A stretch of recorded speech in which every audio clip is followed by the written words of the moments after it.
When the rocket carved its way through the British countryside in 1830, it was the climax of a time that became known as the Industrial Revolution. The puzzle facing these historians is why this transformation happened when and where it did. So far, they've gone back 100 years to investigate why inventors tried to make machines that mimicked life, and how backers got to hear of these ideas through a network of clubs. By going back further, over 250 years, they showed how a thirst for exploring and exploiting the natural world set the stage for industrial growth.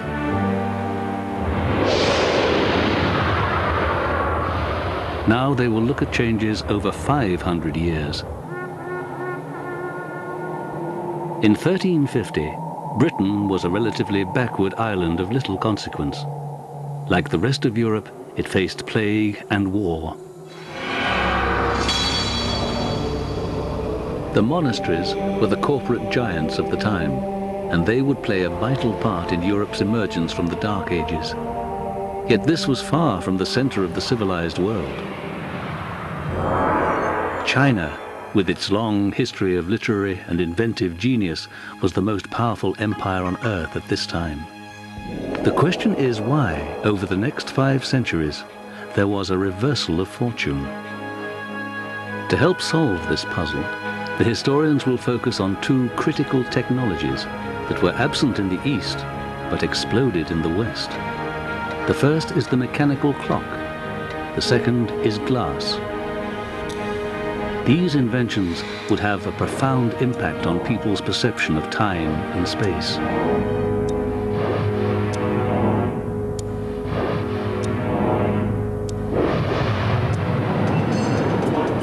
The clock was not only a machine, it was the driving mechanism for the organization of work. Your relationship with your employer was absolutely mediated through clocks. Manufacturers like Josiah Wedgwood began to install telltale clocks which governed the hours at which every potter in Wedgwood's factory would work. And those telltale clocks told the tale of a new rhythm of industrial production. The rhythm of mechanical production started to govern the rhythm at which people were able to work and the rhythm at which they were forced to work, so that clocking on started to dominate the way in which people understood their own labor time. People could be fired from British factories if they could tell the time themselves, so that the only clock that they were allowed to trust was the one that belonged to the factory. So the relationship between wage labor and the experience of work and the regular beating of the mechanical clock was an intimate, pervasive, and in the end, terrifying one. Most societies in the world managed without clocks. So how did this European obsession with time begin? Did a society really need very precise time measurements and clocks, and so it invented the mechanical clock? Or was the presence of the mechanical clock something that then generated a huge amount of obsession with precise timekeeping? Now, most people think, well, there was a lackadaisical attitude towards time, and then the clock came along and everyone became obsessed by time. But there's a rather intriguing theory that it's the other way around. So what was it about medieval Europe that created a need to measure time? The earliest clocks have disappeared, probably because they were dismantled for spare parts. This one at St. Albans Abbey is a modern replica built from the abbot's original plans. No one really knows about the origins of mechanical clockwork in Western Europe in the Middle Ages.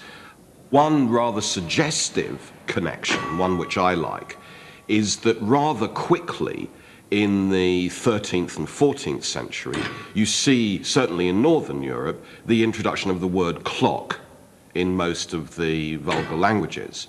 And clock comes from the word for bell, cloche. So it seems to me that a very plausible story about the origin of mechanical clockwork is that it develops gradually but inexorably from automating bells.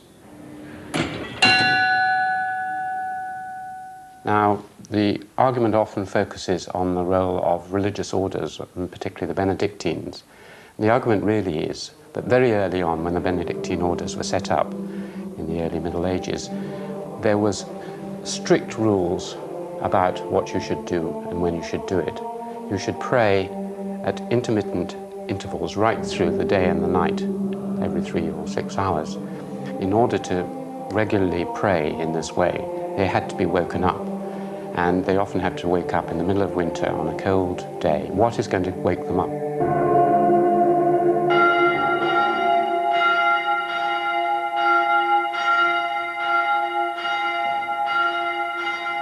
Alan Macfarlane visited Britain's oldest working Benedictine monastery, Pluscarden Abbey in the far north of Scotland. Some people have said clocks equals Benedictines, Benedictines equal clocks. How could there be such an equation?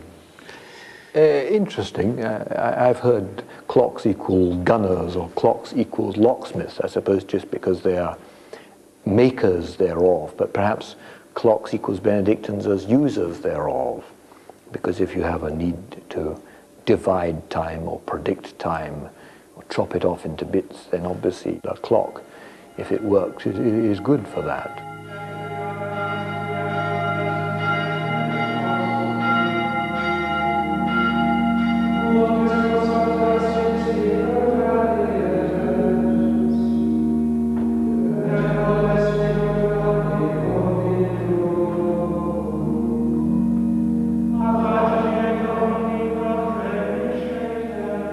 In his rules, St. Benedict lays down the times for the different things to be done, from when you get up, and when you pray, and when you work, when you eat, quite carefully distributed.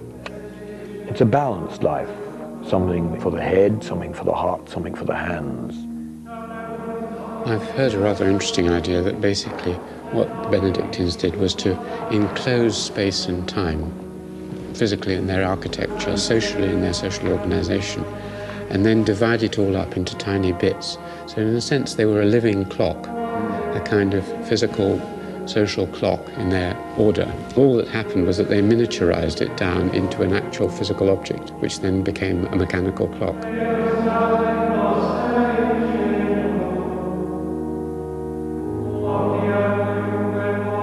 The genius of the Benedictines was to translate the continuous flow of heavenly time into discrete units.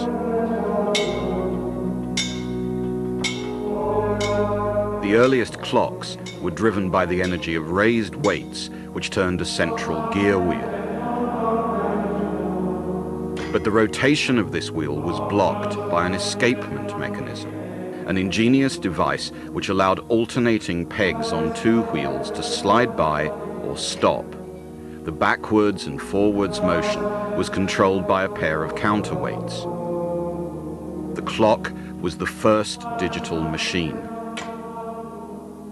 Richard of Wallingford, the abbot of St. Albans, was a smart young Oxford mathematician who inaugurates the construction of this extraordinarily expensive and complex clock, which will not only tell the hours using this kind of mechanism, but also show the motion of the heavens, of the moon, of the planets, and even of the tides.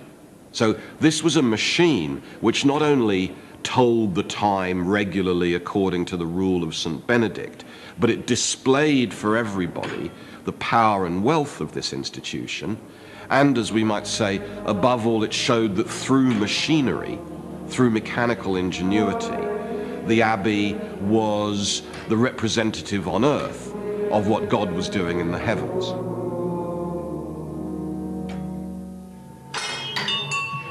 If the monastic tradition in the West led to mechanical clocks and the organization of work, then there is a further puzzle. Why didn't Buddhism, which also had a strong monastic tradition, lead to similar developments in the East? As an anthropologist, Alan McFarlane regularly visits Nepal, where Buddhism is one of the major religions. On first view, Catholics and Buddhists look very similar. They're both ethical religions with a lot of hard work and prayer. And so they look like the two world religions which would have led towards modernity. And yet, one of them, Christianity, did lead towards technology and science, and one of them, Buddhism, didn't. The aim of a Christian was to shape the world around him, to bring it into line with his own spiritual needs and the needs of God. So he interfered in the practical world, inventing gadgets and tools and modifying and using animals and plants as his servants to praise God.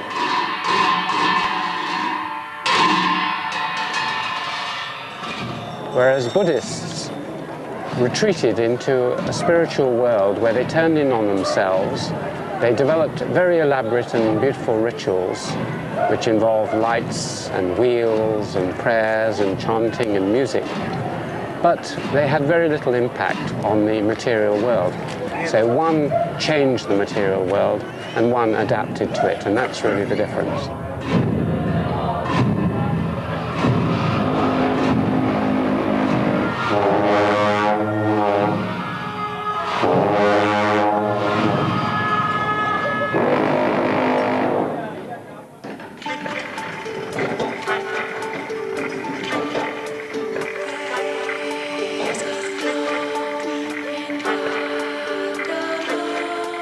By the 16th century, clocks in Europe were becoming increasingly elaborate.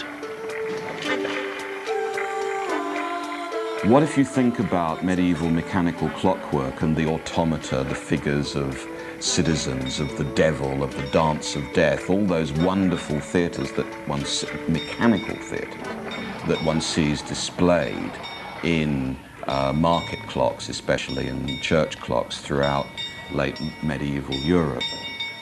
What if one thinks about that not only in terms of the effect it has on how people work and don't work, when they pray and when they don't, but if one thinks about it also through the effect it has on the notion of the machine?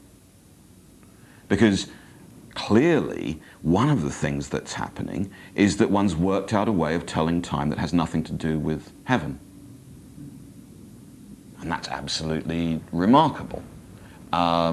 That one can almost, as it were, set up a clock system which you barely have to calibrate with heaven. So that this is a profoundly terrestrial device. In the heavens, everything is orderly, and the motion of objects is in perfect circles or combinations of circles. It is the residence of God and the angels. And what the mechanical clock does is at least to bring down from heaven the capacity to tell regular, ordered time, which up till then had been referred to the motion of the sun and the other planets. On the other side of the world, in China, there was also great interest in the motion of the heavens. The puzzle is why it led to a society with a different sense of time. The Chinese scheme of how you ought to plan your life very much lays stress on doing things at the right time. If you don't do a ritual at the right time, if you don't conduct medical treatment at the right time, if you get married at the wrong time, things will go badly awry. So knowing exactly what moment things should be done at is very important in China. And from the beginning of the Christian era, there's a long history of people at court making increasingly complicated devices for giving you a model of the cosmos that you can look at, that is changing as the cosmos changes. It starts off with people making, say, an armillary sphere, which is essentially just a model of the great circles of astronomical coordinates, the celestial equator and so on.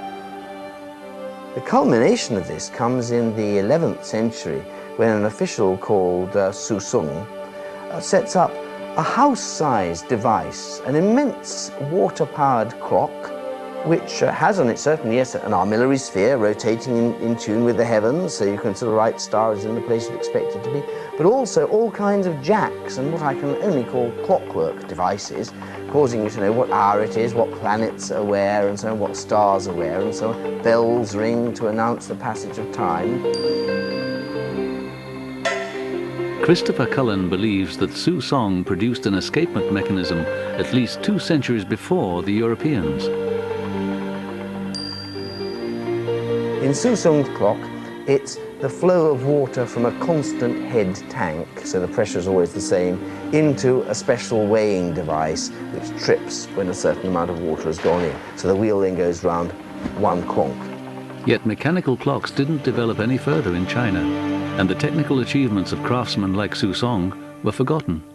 Despite the fact that the Chinese court is very interested, essentially interested in having a good measure of time so it can do its jobs at the right moment, and ordinary Chinese people are too, it never actually comes to be the case that every Chinese town thinks it must have a public clock.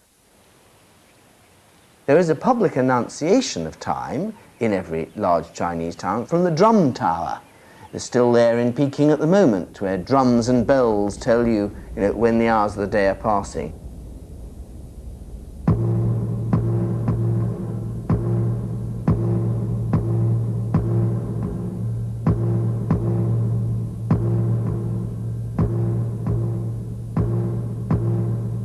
So in China, time was certainly publicly marked, but there's a subtle difference here between this time and time as it was marked by the public clocks of some of the cities of Europe. For a start, it wasn't during the day that people were told the time by the drums and the bells. It was at night.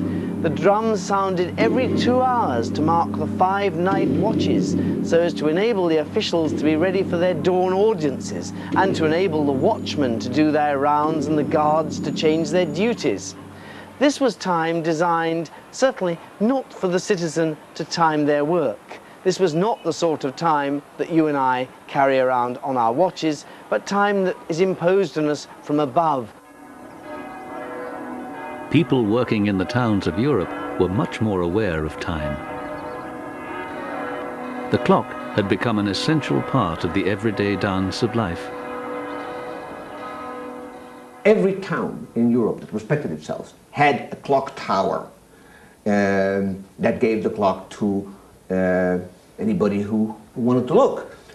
And this is, I think, something which sets Europe a little bit apart from other societies that try to measure time.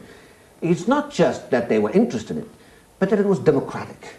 That it wasn't the emperor's time, or the king's time, or the duke's time. This was the time that everybody could look at.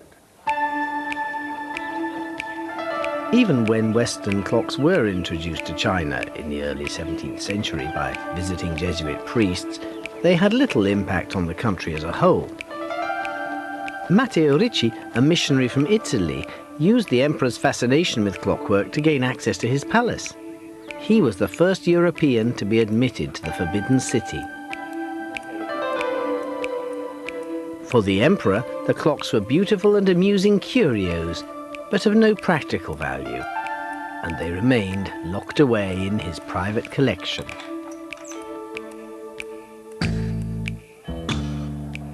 The thing is, of course, that nobody really needs to know the time at all. It's a matter of cultural choice. There comes a time in the history of Europe where people decide that there is this thing called time that is slipping by minute, and that you all ought to measure it and decide to space out your activities, not by the fact that it's the middle of the day now and it's time for a meal, or it's getting towards night so we'd better get in from the field, but by saying, you shall work for me for a 10-hour day. I'm going to buy your time. Time becomes something like a piece of cloth with a length that you can sell bits of. And that choice was not yet made by the ordinary working people of China, who ran their time as everyone has always done, by dawn, dusk, and the middle of the day, the sun at its height. Nobody would be looking at this clock to say, I've just got time to nip down to the shops before I start my shift this afternoon.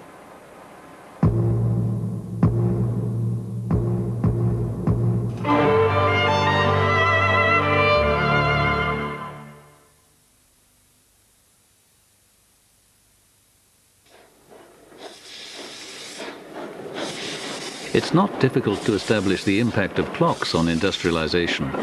The role of glass is more mysterious.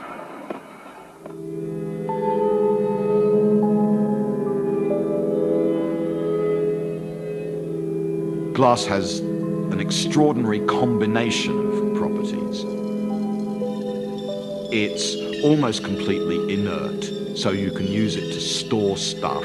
It's very transparent if you make it properly, so you can see what you've got inside. And it's malleable. You can turn it into a very large number of different shapes. And of course, because of its effect on light, you can use it to set light to things, or magnify them, bring them closer or further away, correct optical defects. And it's impossible to imagine, for example, modern sciences without glass, without telescopes and microscopes, without thermometers and barometers. It's impossible to imagine a huge range of industries, especially chemical technologies, without glass. Now that's an almost magical combination of properties, and to think about how the modern world's produced and how we get there, I think it's very important to look at who was able to make glass and why. Glassmaking was an ancient craft known to the Phoenicians, Egyptians, and the Romans. By the 15th century, the best glassmakers came from Venice.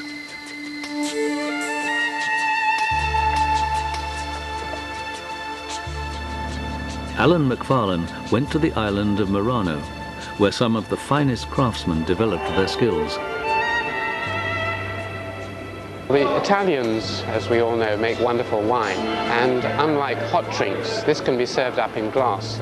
And so they began to realize that if you made this crystalline, clear, reflecting medium, that you got the double effervescence of beauty to the eye and beauty in the stomach.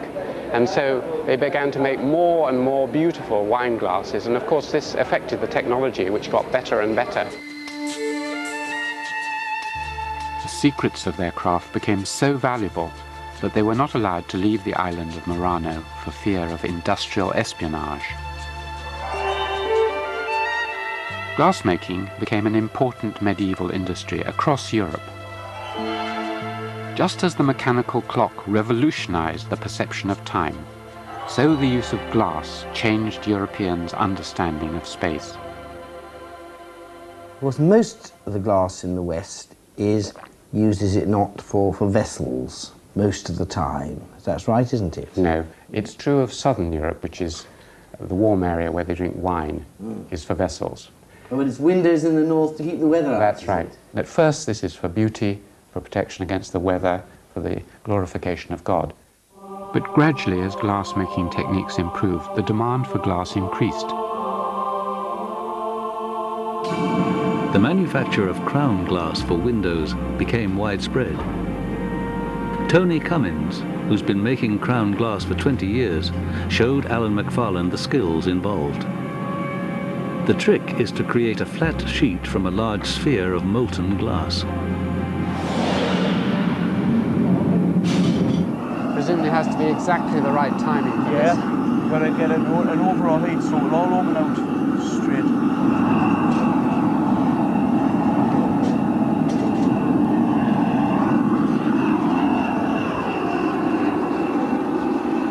As Tony spins the glass, centrifugal forces flatten the hollow sphere into a disc. Today, these are sometimes used in pubs and tea shops, but originally, the center was thrown away when the glass was cut into window panes.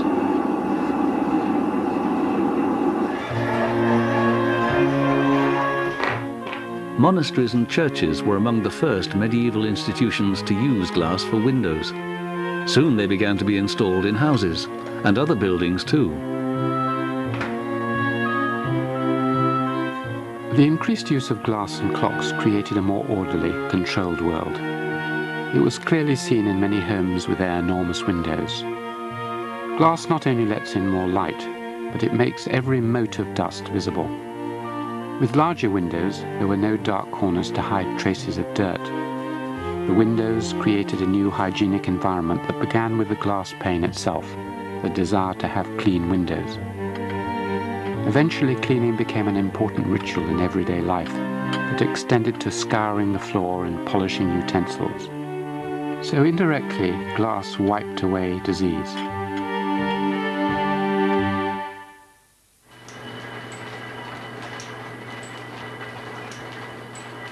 It also obviously extended the working day for workmen. They could work into the evenings with glass windows.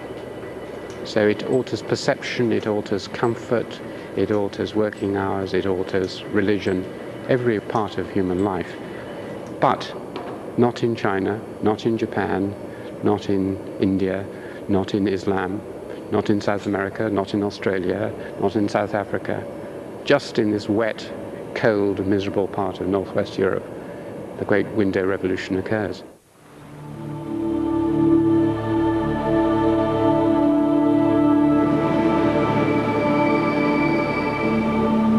The West became flooded with glass, and this changed all sorts of things. It changed the ideas of space, time, the person, the individual. But there was one change that was particularly important, and that was that with glass you can make scientific instruments, you can draw it out in all sorts of shapes, so that you can make containers, you can make thermometers and barometers and telescopes and microscopes. And this made it possible to establish the fundamental laws of chemistry and physics. And without these laws, you couldn't have had a steam engine.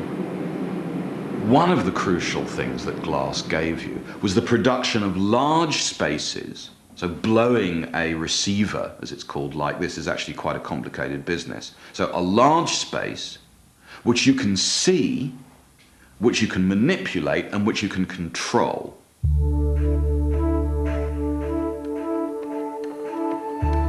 Glass matters for air pumps in a very obvious way. These kinds of machines became indispensable tools for analysing the way in which air moved and the behaviour of fire and steam, because it soon became obvious that the processes which extinguish flame seem to be the same as the processes which extinguish life itself.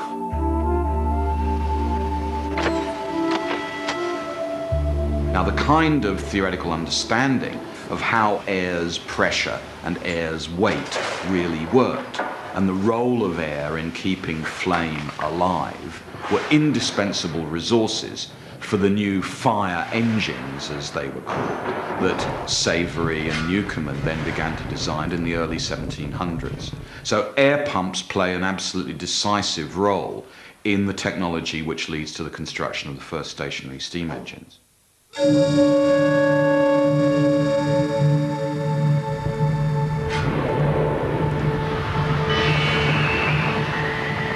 The transparency and strength of glass had made it possible to investigate vacuums and understand the relationship between air pressure, volume, and temperature. But glass had another important property, which would transform people's view of the world. Could you make a lens with that? A very crude one. This is how perhaps the early lenses came about, by melting a piece of solid rod. As long as one turns regularly and melts it evenly, it then becomes a sphere, and particularly if I hold it up, you can see it gradually becoming spherical and filling. I mean, the crucial thing about this rounded shape is that this rounding of the glass has the odd effect of either magnifying or diminishing. Yes, exactly, yes, that's right, yes. So if I can detach it from the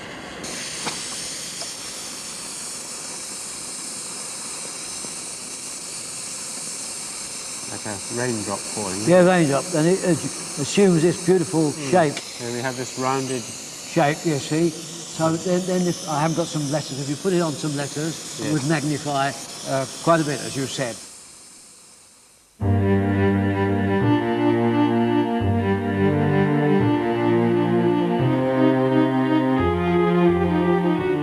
Monks were probably among the first people to take advantage of spectacles, but they became important for all trades and professions.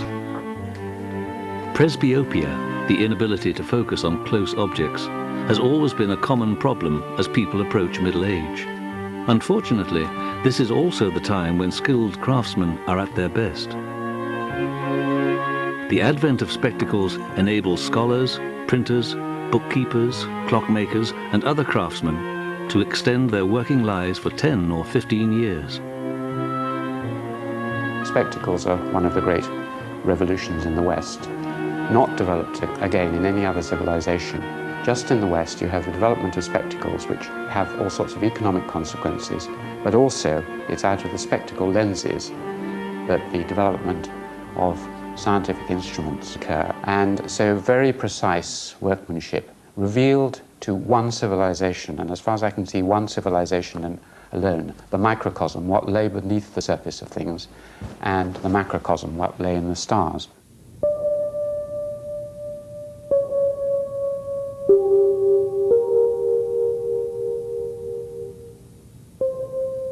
Certainly by the 17th century, lens making is not merely a very sophisticated technology, it is the most precise, demanding technique of any by several orders of magnitude.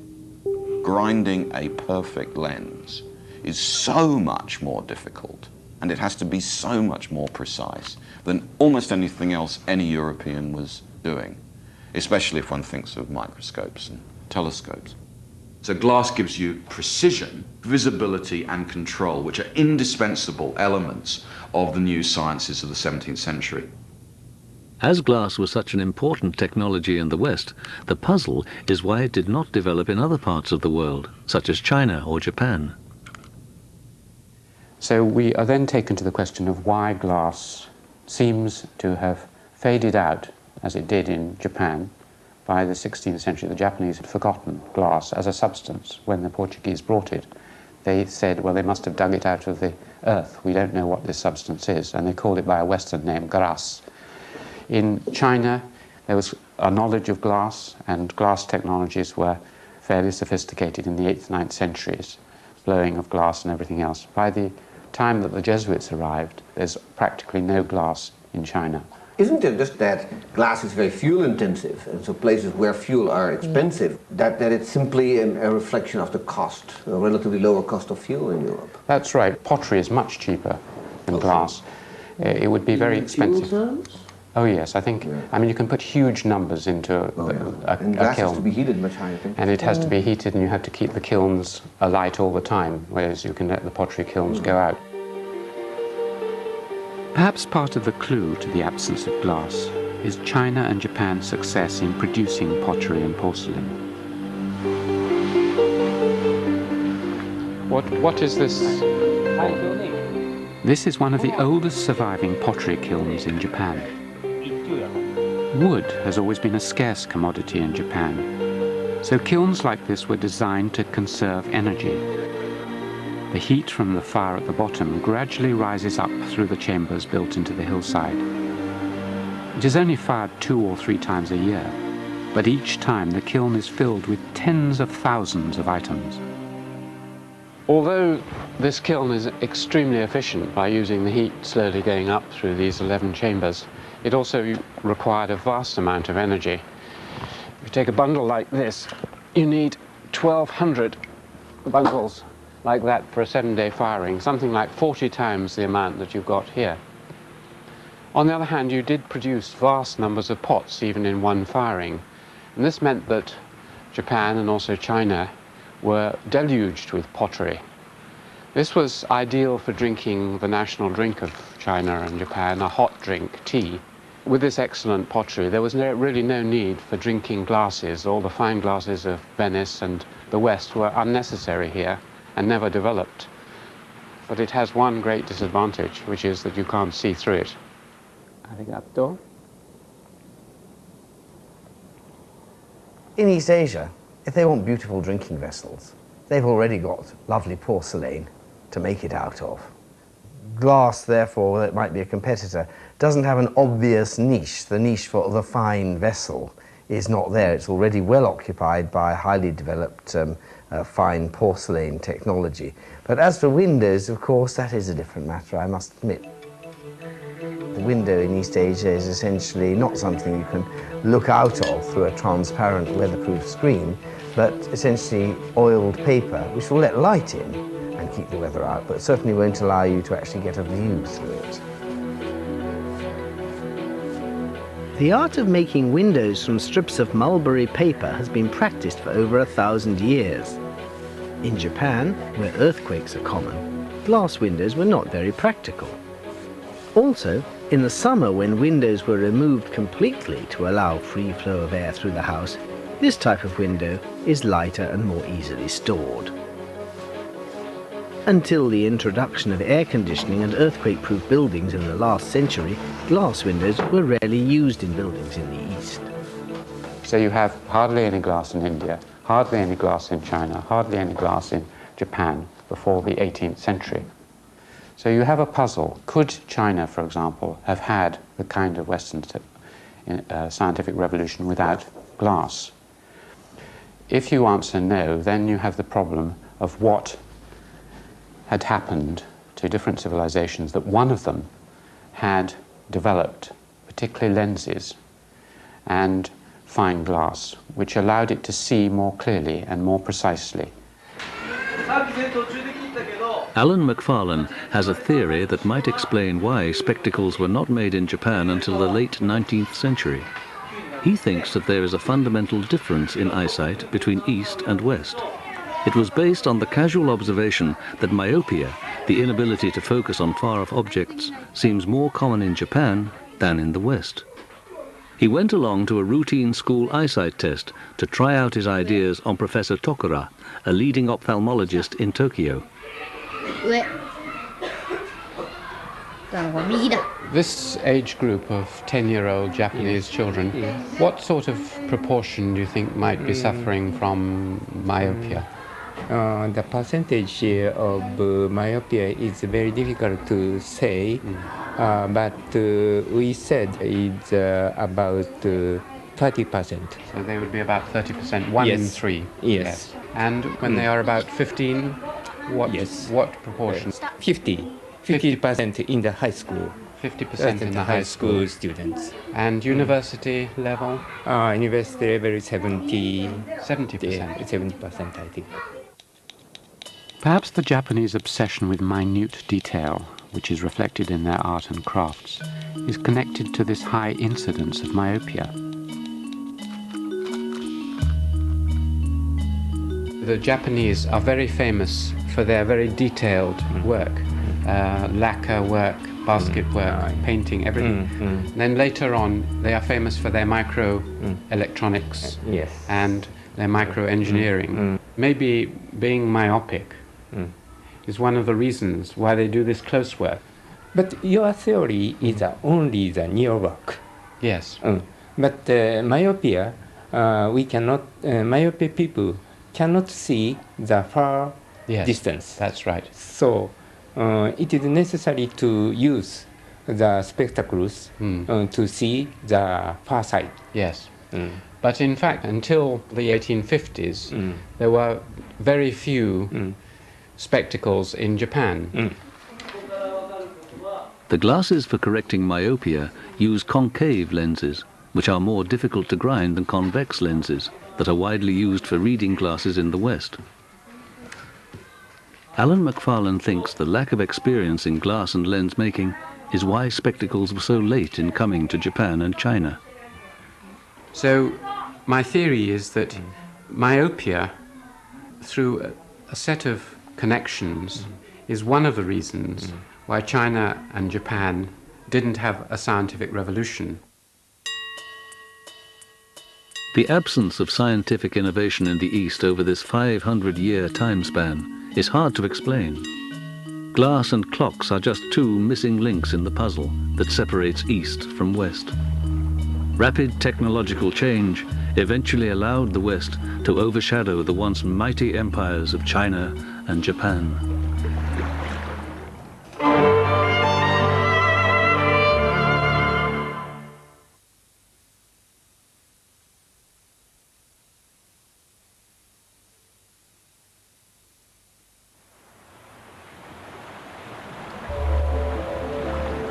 The two worlds of East and West had remained largely ignorant of each other. The first Chinese junk to sail to the West arrived in 1850. 250 years after the first Europeans had entered the Forbidden City.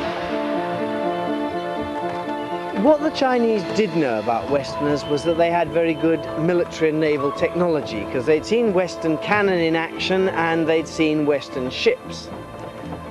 They had more or less formed the conclusion, however, that the Westerners couldn't have much else that was any good, because otherwise why did they bother to sail all the way to China to buy things like tea and silk and rhubarb? So what they were expecting to find was perhaps not a very highly culturally developed set of people, certainly not a people with any refinement or any interesting appurtenances of civilization. They were coming to a country that had been described a few years before by the Qianlong Emperor as a mere anthill in the midst of the ocean, so I don't know what they expected to find, but fortunately they stayed long enough to see the Great Exhibition, which must, I think, have impressed them somewhat, and appeared in fact as one of the exhibits, you might say, at the Great Exhibition, much to everybody's surprise, when the Mandarin, Hsing by name, turned up in front of the Duke of Wellington and Queen Victoria and was incorporated in the diplomatic procession by courtesy. I think on the whole a degree of mutual astonishment was caused.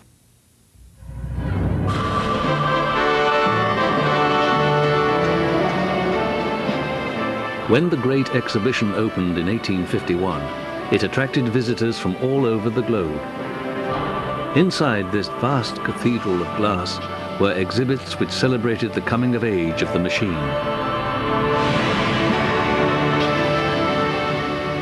The building itself was a monument to the importance of glass and steel as the key materials of the industrial era. It was just an extraordinary achievement that this massive building had been put up in record time.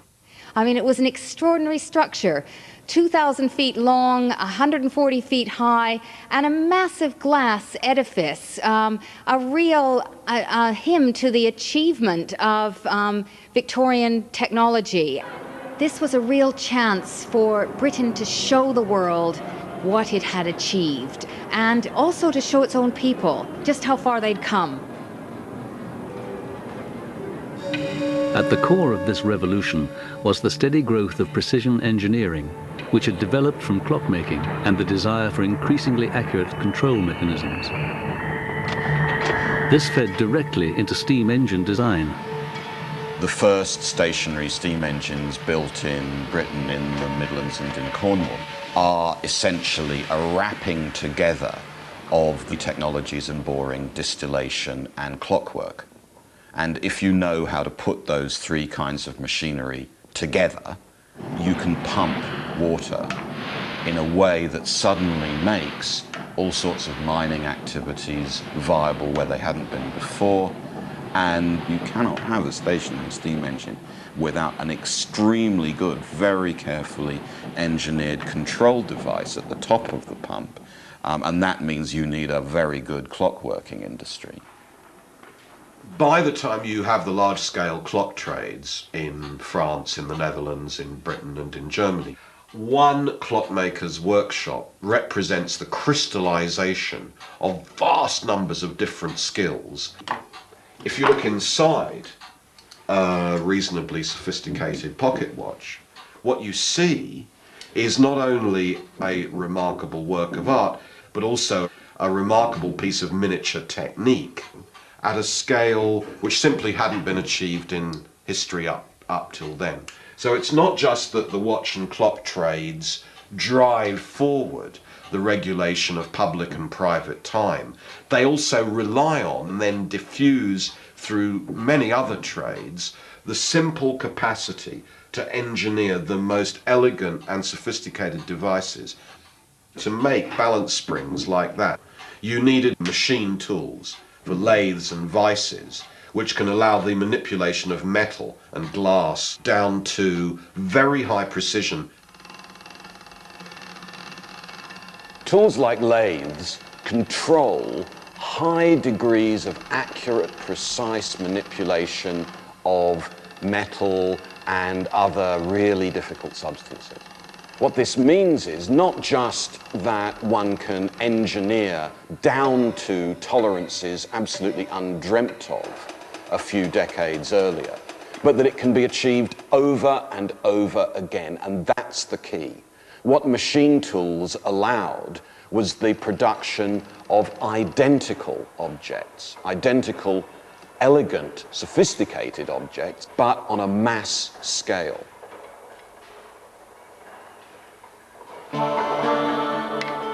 The interchangeability of identical parts revolutionized manufacturing by making mass production possible. We keep forgetting how devilishly difficult it is to actually make parts from things that are fairly complicated, like spark plugs, to fairly simple things like screws and nails, and to make them so that they are truly identical, so that they fit. Today, manufacture would be unimaginable without interchangeability, right? If something breaks down in your car, you know, one of your spark plugs goes bad, you don't fix the spark plug, you take it out, you throw it away, you put in another one, because you know that the new spark plug that you're putting in is going to be absolutely identical to the one you've just thrown away, except that the other one is broken, this one is fine. And this is true for almost any mechanical part that we use today. In America, the new machine tools were designed for use by unskilled labor. There was no time for lengthy apprenticeships in the fast-growing economy of the United States. In 1851, the Yankee engineers brought their machines to London, to the Great Exhibition. Some of the most interesting displays were the American ones. There were a whole range of American machine tools and things that had been made with these American machine tools. Colt revolver was the one that was the most striking at the time, and this was a clear demonstration of the American system of manufactures, which was a revelation to British engineers.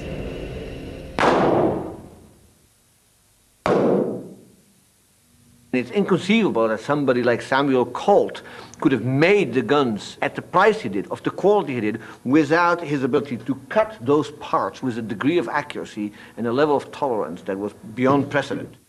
Now, and these tools were not only incredibly accurate, they were simple to use, in the sense you did not need many years of training and apprenticeship to actually use them. Somebody with fairly rudimentary skills, provided he was good with his hands and had his head screwed on properly, could actually start producing the parts that went into these guns fairly quickly. And that, I think, is one of the main reasons why they emerged, because you know, America is a land of immigrants. A large number of the people who work in these factories may have been fresh off the boat, people who were before that, you know, Irish farmers or, you know, or German textile workers who really do not know how to work with metals.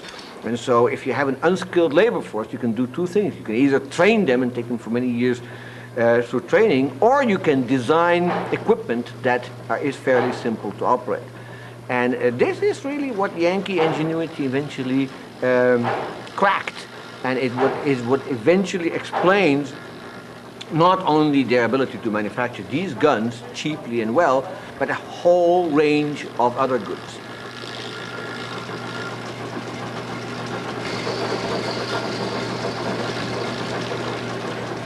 By the middle of the 19th century, the United States was undergoing an economic transformation that would eventually make the Industrial Revolution in Europe seem like a sideshow. By looking back over 500 years, fundamental differences between East and West have emerged. To find out more about the roots of this divergence, our investigators will go back 1,000 years to contrast the evolution of agriculture and warfare on the fields and battlefields of East and West.